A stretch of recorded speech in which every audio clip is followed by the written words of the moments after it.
kupton se disa detaje janë ndryshuar për arsye dramatizimi, historia e vërtet këtu më poshtë është shqyrtuar me kujdes për vërtetësi dhe është paraqitur ashtu si ka ndodhur.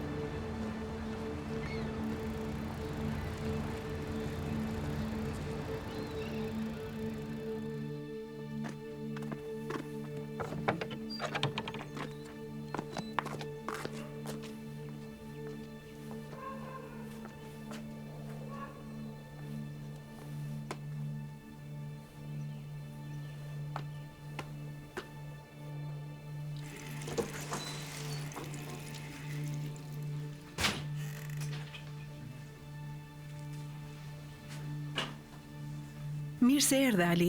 Të kam arruria? Patjetër që jam i urritur, nuk e sheh. Të kanë lënë syt. Gjilla është ende në zjarr. Çfarë ke, Ali? Treqi të haj. Pse është gjella akoma e nxehtë? Është në zjarr, Ali. Nuk është bërë akoma. Pse nuk e hoqe nga soba më parë? Pse se le të ftohej që t'ishte gati kur të vija unë në shtëpi për të ngrënë? Nuk është bërë akoma. Pse nuk e ftohe? Mos të lutem, Ali. Pse nuk e ftohe? Mos e arë fëmijë. Më thuaj, pse nuk e ftohe? Mos. Pse? Pse? Mos të lutem. Mos. Pse? E rria gruan pothuajse çdo ditë. Akoma i kanë ngelur shenjat në trup në ato vende ku e kam gjuajtur. Unë nuk përmbahesha dot. Ndërsa flas për dobësinë time, më vjen me të vërtetë turp për gjërat që bëja. Por unë e rria gruan pothuajse çdo ditë.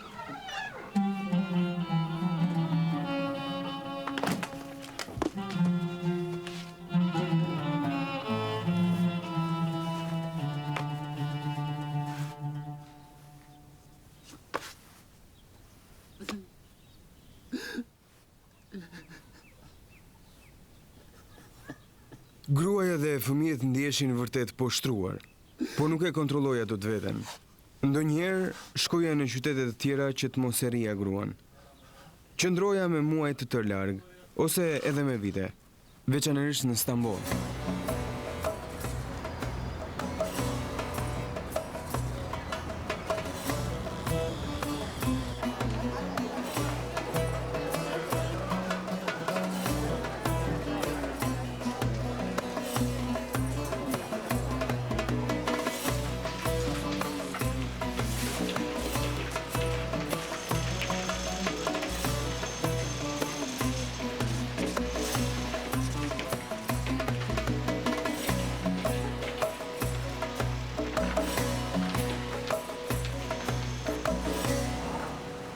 Hey, çuna, si po ja kaloni? Mirë, shef.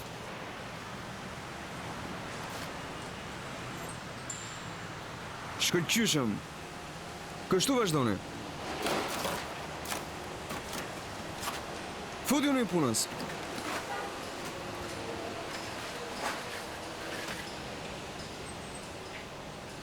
Punova si suvatues dhe bëra goxha para. Në përgjithësi punoja si mbikëqyrës.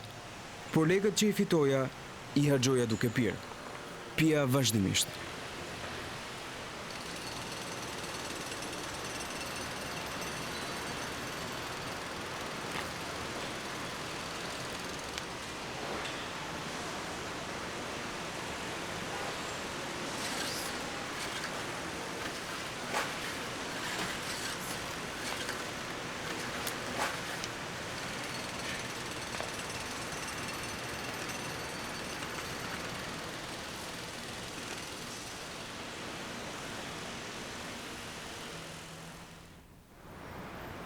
Do dalim për të pirë diçka, shef. A do të vish me ne?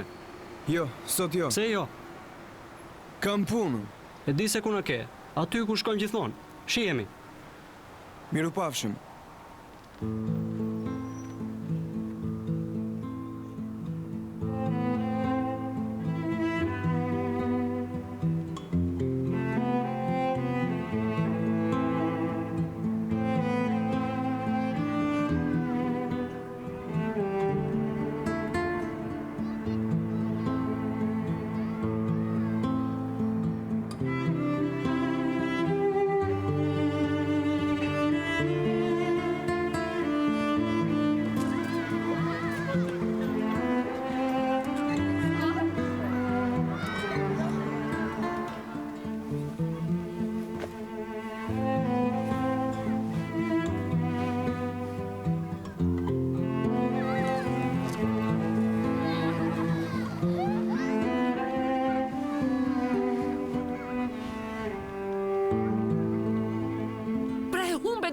normale.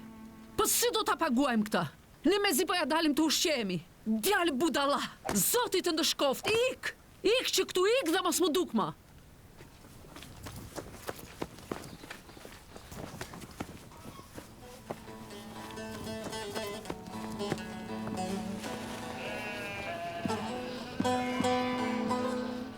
Maraş'tan bir haber geldi. Maraş'tan bir haber geldi dediler ki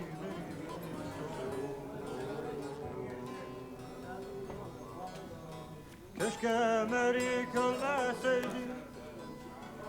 Ali e ja këtu. Merik ölmeseydi. Kamarier, 2 gota. Mirë se erdhe. Faleminderit. Po kënaqeni çuna. Po Ali. Oy Merik, Merik, Merik, ben kurbanım sana Merik. Do marrë edhe një tjetër. Sigurisht, patjetër. Oy Merik, Merik, Merik, ben kurbanım sana Merik.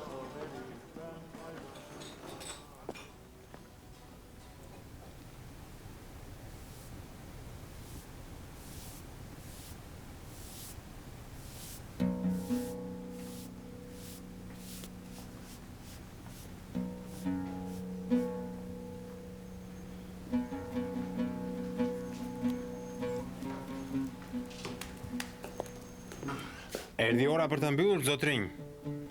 Sa kushtojnë këto? 50.000 lira. Nuk kam kaq shumë para me vete. Paguaj e se ke. Do t'i vendosun të tjerët.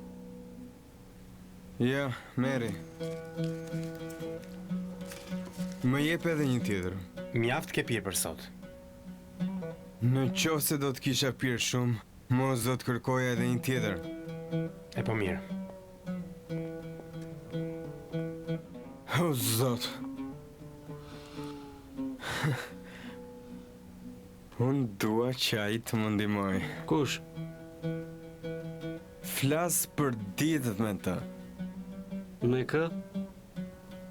Me Zotin, me këtë tjetër.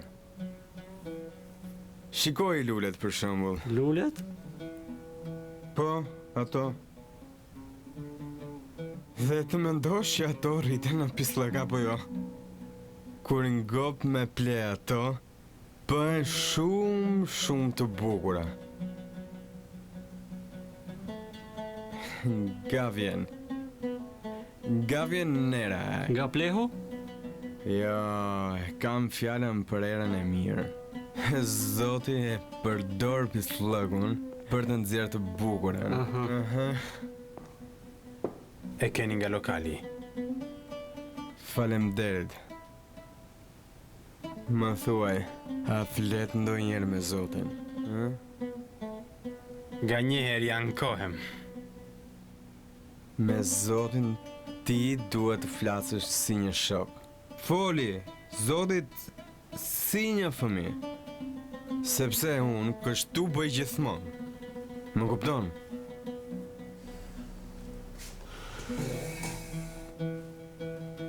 Zoti i do shumë fëmijët. Por nuk mund të shkoj dot në shtëpi. Sepse kur jam në shtëpi jam i dhunshëm, e ra çdo herë gruan time. Unë pi, dehem keq pastaj e ra gruan. Madje harroj edhe emrin tim.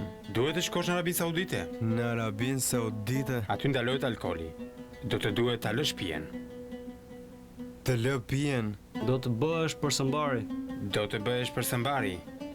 Me çfarë pune merresh? Me ndërtim. Është sovatusi më i mirë në gjithë Stambollin. Shumë mirë. Në Arabinë Saudite ka nevojë për punëtor ndërtimi. Dhe paguajnë goxha mirë. Nuk do të heqësh dot qafe pijen me forcat e tua. Këtë po ta këshilloj ty. Zot, të lutem më ndihmo. Do, zoti, Perëndia ndihmon ata që ndihmojnë vetveten. Në rregull, zotrinj. Kaq për sot. Si thoni ti ikim në shtëpi? Gëzuar. Gëzuar. Shkova për të punuar në Arabinë Saudite. Qëllimi i vërtet pse shkova atje nuk ishte që të fitoja para. Doja që të lija pijen. Më thanë që nuk kishte alkool në Arabinë Saudite. Por kur arrita atje, pyeta shokët dhe ata më treguan në vendin e dur se ku mund të blija pije alkolike. Kështu që fillova të pija prap. Perëndia po më ndihmon. Në fundit këtu nuk mund të pi. Do me thënë e ke lënë pijen? Po tamam, hoqa dorë. E lash pijen. Në fakt, edhe këtu mund të gjesh alkool për të pirë, por nuk po pi më. Vetëm do një tek tuke, kupton? Në fakt isha në Mekë. Në Mekë? Haxhillokun e vogël bëra. Vitin tjetër do të shkoj për haxh. Si thua? Lajm i mirë apo jo? Po, lajm shumë i mirë, Po a mban mend, ti e di shumë mirë se në shkollë ne nuk mësonim shumë për orën e fesë. Ne bënim vetëm disa lutje në arabisht. Të kujtohet, por tani gjërat kanë ndryshuar. Do të bëhem një mysliman i përkushtuar, Zehra. Do të bëhem baba i mirë për fëmijët. Zehra, nuk dua të vëmë pije në gojë. Zehra, alo, Zehra. Po? Mendova se e mbyllë telefonin. Na ka marrë malli të gjithëve. Edhe mua më ka marrë malli. Dgjoj, po më mbarojnë minutat. Puthi fëmijët nga unë. Kur do të vish në shtëpi? Do vazhdoj t'ju dërgoj para. وقت المخابرة انتهى رجاء المحاولة من جديد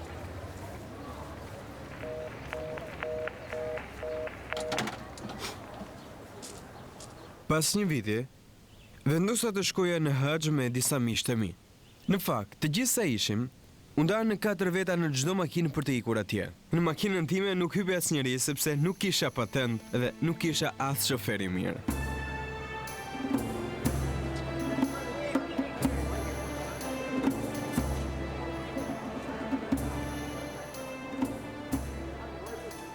Arritëm në Mekë në perëndimin e diellit dhe hym në Kaba. Pasi erdhëm rrotull Kabas, bëm faljet e darkës. Në atë mbrëmje, unë i bëra faljet e darkës për herë të parë në jetën time dhe ishte e mahnitshme.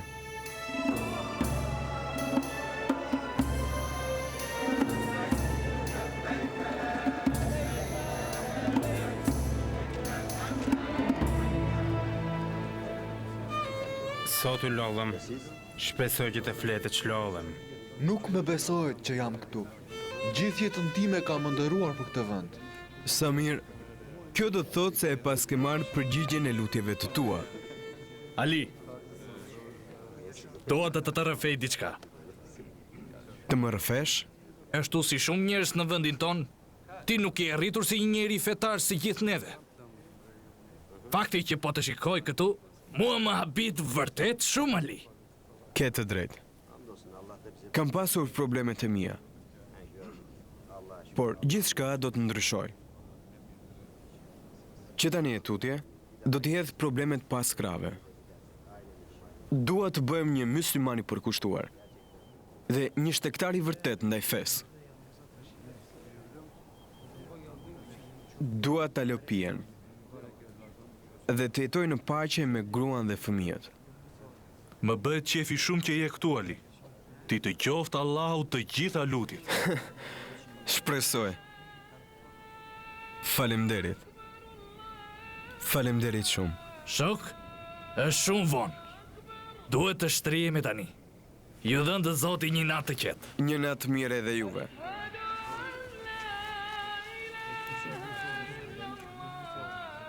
Ali, jashtë do të flesh? Nuk do të vish brenda? Në çadër është shumë vap. Do jem më rahat këtu jashtë. Natën e mirë. Natën e mirë, natën e mirë.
Si mund të ta arri, Zot?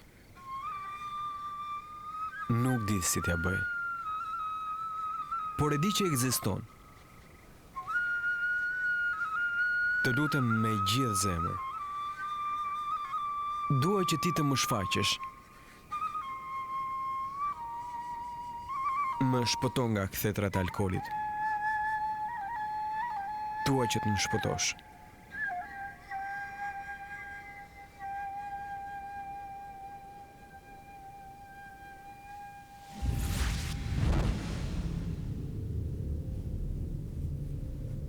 Ti më përket mua. Unë e di se kush je ti. Ti je Jezusi. Unë do të marr ty me vete, Ali. Por, nëse unë vi me ty, ç'do të ndodh me familjen time?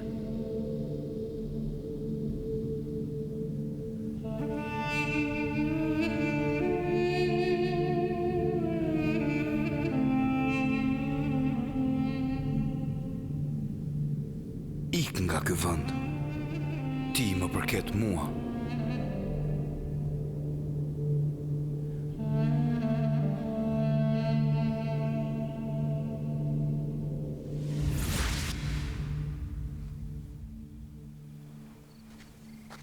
Kur u zgjova nga ëndra, po shpërtheja nga gëzimi.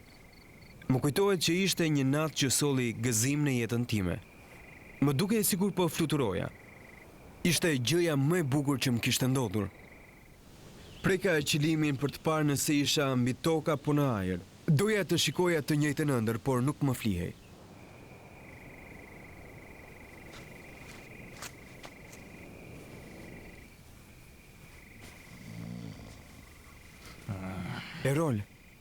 Erol. Pash Jezusin. Ali? Po çfarë po thua kështu? Pash Jezusin në ëndër. Ai ishte pranë meje. Për çfarë po flet morali?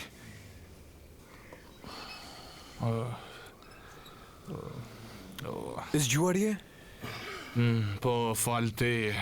Ali.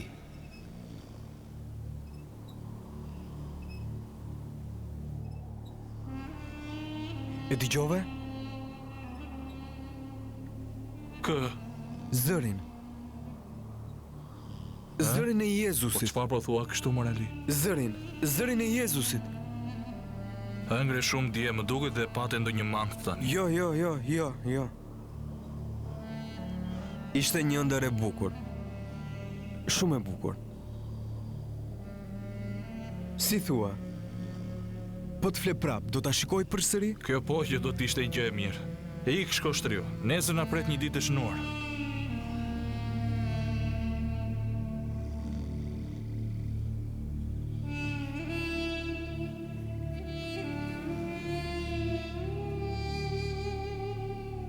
Ali, ti më përket mua.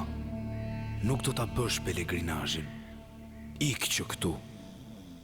Vazhdoja të dëgjoja fjalën largohu, dhe ky zë më shqetësoi me të vërtet. Isha shumë i friksuar. Vrisja mendjen se nga vinte ky zë.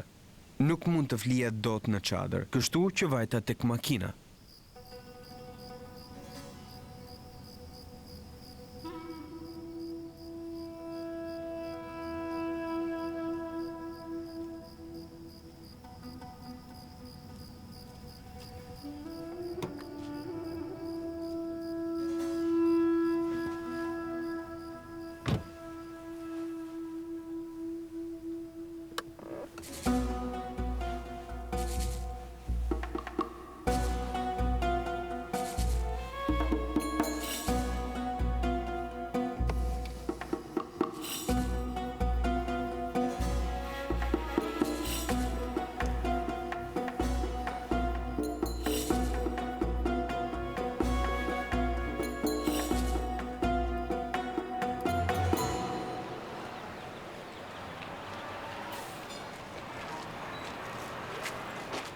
Ali, çfarë po bën këtu? Po ike, tani po ike.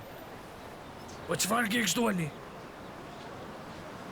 Sfjeda fare gjithë natën. Vetëm këtë zë dëgjoja. Zë the. O Zot, çfarë më thua kështu?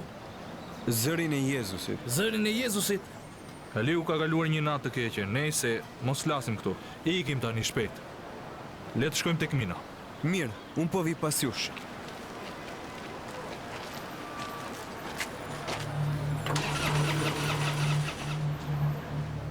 Nuk do të shkosh në këtë pelegrinazh. Ti më përket mua.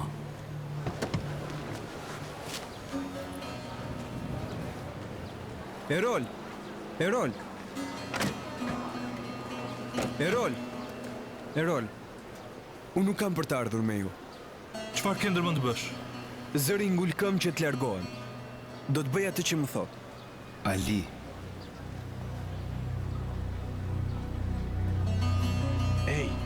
Prej sa kohësh ke qenë një fatë njeri? Prej 15 vjetësh.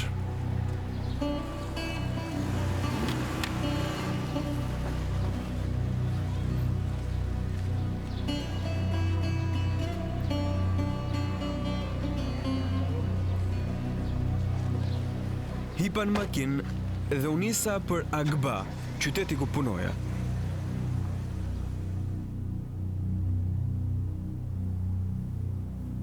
Kur arrita në shtëpi doja të bëja një dush. Pash se gjysmën e qimeve në krahërori kisha të bardha. Mendova se ndoshta ishin bërë nga djersa ose pluri, kështu që u mundova t'i pastroja me peshqir. Por ato ishin bërë vërtet të bardha. Në atë qast, një zë nga brenda më tha: "Do të shikosh gjëra më të mëdha se kjo." Pastaj u trëmba shumë.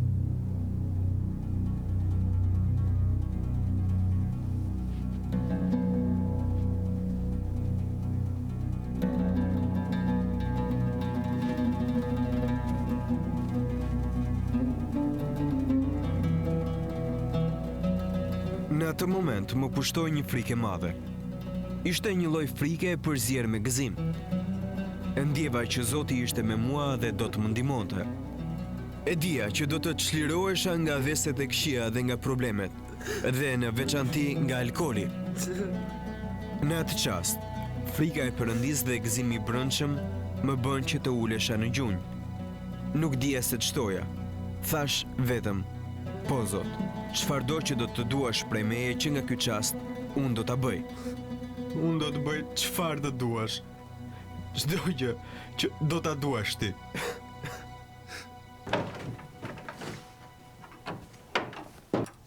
Atë mbrëmje, përsëri dëgjova një zë që më përsëriste të kthehesha menjëherë në shtëpi. Pa hezituar, i mlodha plaçka dhe u nisa për atje.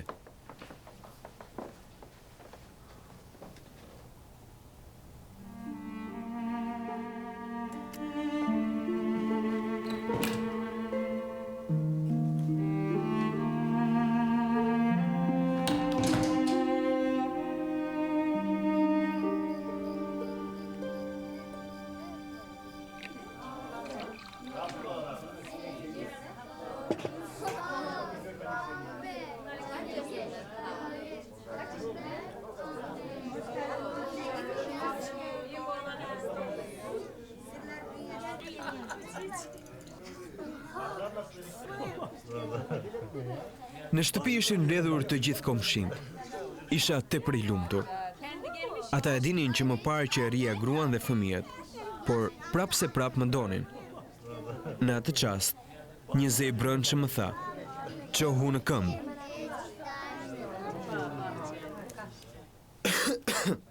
Dua t'ju them diçka.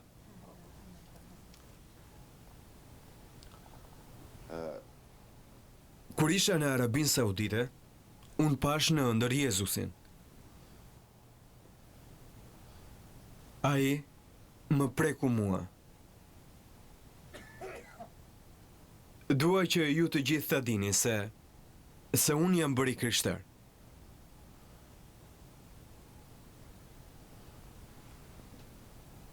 Unë tani jam i krishter.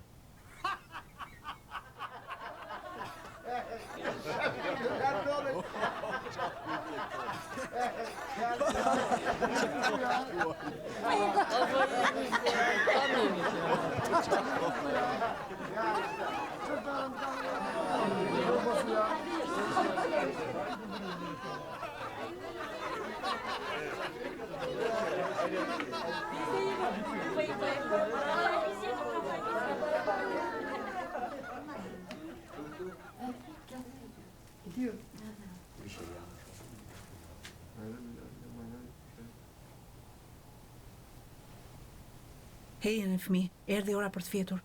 Hajdeni.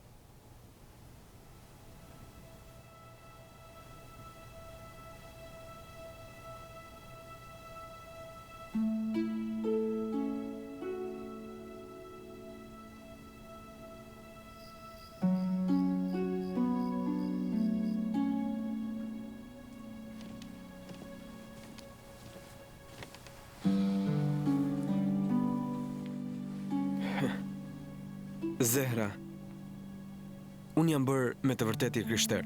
Si ka mundësi? Si ka mundësi që të bëhesh i krishter në Arabinë Saudite? Kur isha atje, Jezusi mu shfaq në ëndër dhe më preku mua. E ndjeva që më ndryshoi zemrën. Ai më fali një gëzim mjaft të madh. Më tha se unë i përkas atij. Fillova ta doja. Por nuk e di se ç'do të bëj tani. Çfarë mund të bëj unë tani, Zehra? Çfarë po thua, Ali? Ku qëndron puna?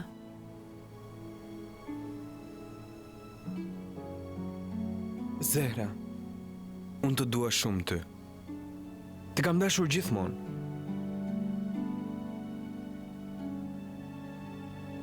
Kur nuk do të vë më dorë mbi ty. Zoti më ka falur. Po ti do më falësh? Të kam falur, Ali. Po përse që janë kështu? Si është puna, ha?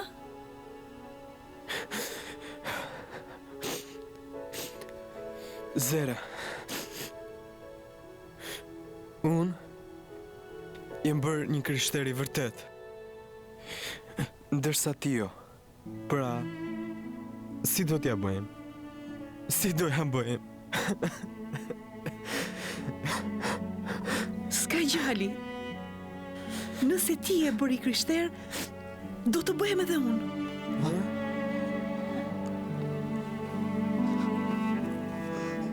Atë natë, shtëpia ishte plot me paqe.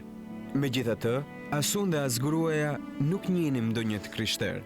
S'dinim çfarë të bënim, por duhet të punoja, kështu që ju ktheva zanatit më parshëm si suvatues. Ka ndodhur një mrekulli në jetën time. Hey, ju aty, çfarë bëni?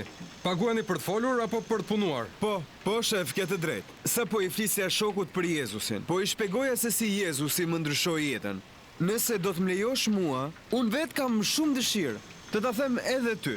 Si mendon? As unë dhe as ju nuk kemi kohë për këto gjëra. Nëse do të punosh, puno, ose do të pushoj. Mirë. Mos u mërzit, Ali, të gjithë e din që je punëtor i mirë. Megjithatë më pushuan. Por pastaj gjeta një punë tjetër. Prap më pushuan. Unë gjeja punë në fakt, por si mbaja dot ato. Dëshira që kisha për të ungjillizuar të tjerët edhe për t'u treguar atë që Krishti kishte bërë në jetën time, ishte më e rëndësishme se sa puna që bëja.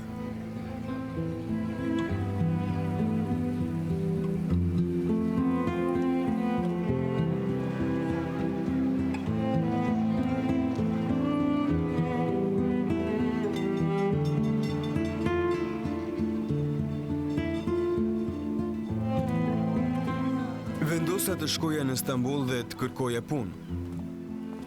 Edhe 2 vjet pasi e kisha njohur Jezusin, ende nuk kisha takuar ndonjë të krishter. Nuk kisha as dhjatën e re.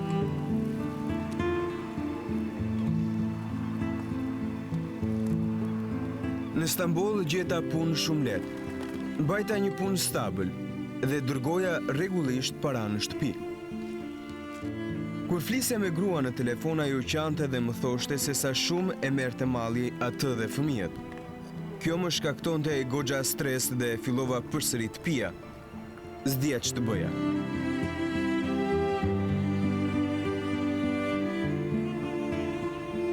Një zë nga brenda më thoshte se duhej të kthehesha në shtëpi.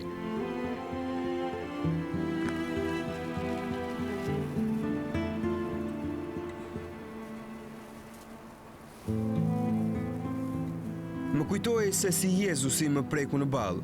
dhe e dija se ai do të më ndihmonte. U ktheva në Marash.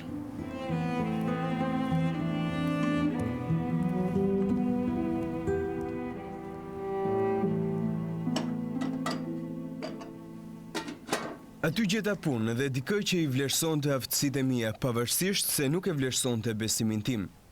Isha shumë i lumtur. Ç'kemi Zehra? Përshëndetje Ali.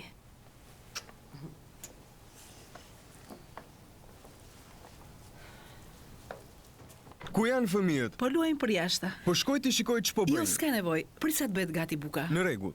Samir. Shko pusho pak.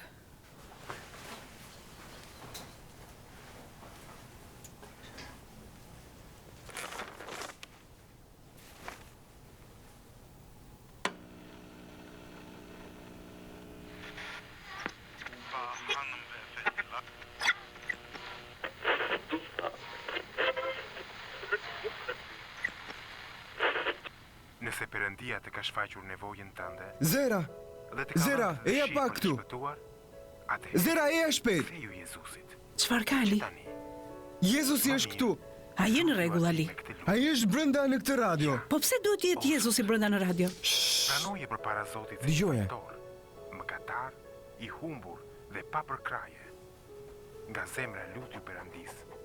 Emri i programit në radio ishte Thirrje për Paqe. Mora një stilolaps dhe i shkruajta stacionit radiofonik. I kërkova një dhia të re.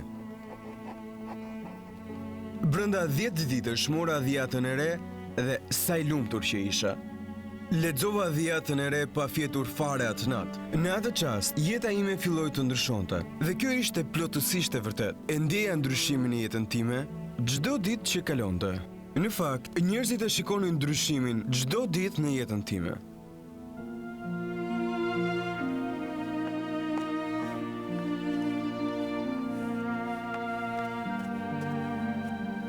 Tani i ftoja të gjithë njerëzit në shtëpi dhe gjithsecilit i bëja këtë pyetje. Dëshiron ta shikosh parajsën me të vërtet? Nëse po, e janë në shtëpinë time. Shumë faleminderit Zera. Se gënjen do ta liu burrin tim që dhe ai ta lexoj dhiatën e re? S'ka nevojë që ta gënjej fare, Afet, fare. Zoti na tërheq vetëm me dashurinë e tij. Patjetër që ai do të flasë me burrin tënd, po se pati bërë që më përpara. Aliu ka ndryshuar shumë, është bërë tjetër njeri, me si po u besoj syve. Kam patur një fëmijëri shumë të vështirë. Ndjehesha i refuzuar dhe pa dashuri nga familja. Kur punoja si bari, ndjeja që ekzistonte një Perëndi edhe pse nuk e njeh. Ja shpjegoja atij të gjitha problemet, dhe ai ndjente vuajtjet e mia. Më dukej sikur ai më ngushullonte dhe gjeja paqe në të. Ai dëgjonte për orë të tëra problemet dhe telashet e mia. Jetën më ndryshoi një ëndër, sepse isha në kërkim të shpëtimit, dhe shpëtimin e gjeta tek Zoti Jezu Krisht. Kështu, që po të them ty që je i lodhur dhe po lufton, të përgjërohem, kërko Perëndinë e vërtet dhe jepja atij të gjitha problemet e tua. Ishte ai që i dha kuptim jetës time. Ishte Jezusi që më dha paqe dhe gëzim. Më bëri tjetër njeri, më ndryshoi.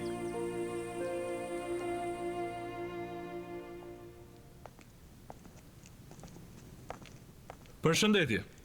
Keni qenë ndonjëherë natën në ndonjë vend të izoluar, a e keni vështruar ndonjëherë qiellin dhe jeni mahnitur me bukurinë e yjeve, ose a jeni rrethuar ndonjëherë nga malet dhe lulet e bukura ashtu si ishte me Aliun?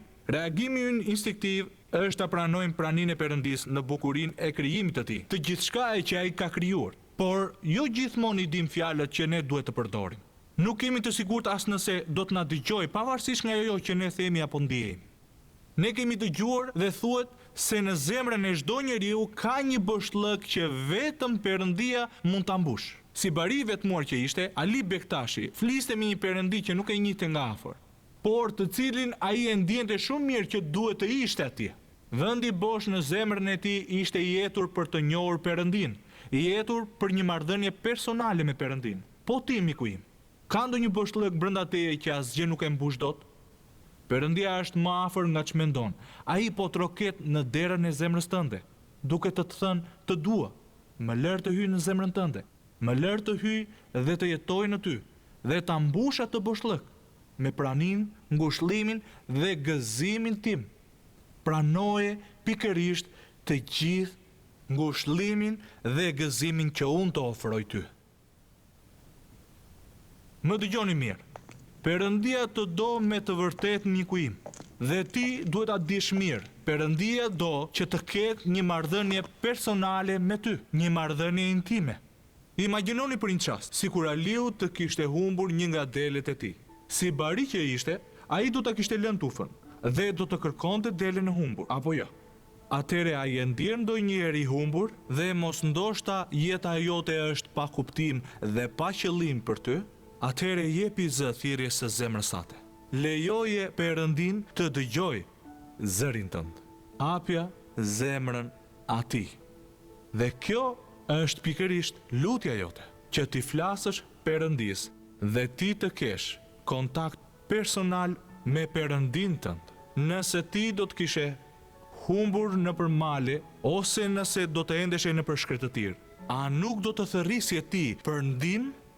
Në Bibël ne mësojmë se si mund t'i drejtohemi Perëndis si një baba dhe të kemi me të një marrëdhënie prindër-fëmijë. Aliu u bë besimtar kur Jezusi ju shfaq në ëndër. Ishte një ëndër kaq e bukur sa ai donte që të flinte prap dhe ta shikonte përsëri atë ëndër. Zoti mund të zgjedh që të japë edhe ty miku im një ëndër. Por dua që ta dish se ti nuk ke nevojë për një ëndër që të njohësh Mesian. Megjithatë, ti duhet të lutesh dhe duhet ta pranosh me gjithë zemrën tënde Perëndin. Mos ki frikë. Jezusi tha, unë jam bariu i mirë. Ai të deshi kaq shumë ty sa që ai vdiq për ty. Duhet të dish se Perëndia të pranon ty nëpërmjet birit të tij Jezus Krishtit. Pra, a je gati ti që ta pranosh atë? Nëpërmjet Jezusit Perëndia është i gatshëm të falë mëkatet. Ti vetëm duhet që t'ia hapësh zemrën Zotit Jezus Krisht. Nëse dëshiron ta bësh këtë, atëre ti mund të lutesh me mua pikërisht tani. Mik i dashur, të lutem, përsërit pas meje pikërisht këtë fjalë. Perëndia im, të kërkoj të dëgjosh lutjen time. E pranoj që jam një mëkatar dhe besoj se ti ke dërguar Jezus Krishtin për të më shpëtuar mua. Dhe tani e pranoj Jezusin si Zotin dhe shpëtimtarin tim. Më fal për mëkatet dhe më pastro mua. Më jep forcën për të ecur në rrugët e tua, o Perëndi. Dhe këtë ta kërkoj në emër të Zotit Krisht. Amen.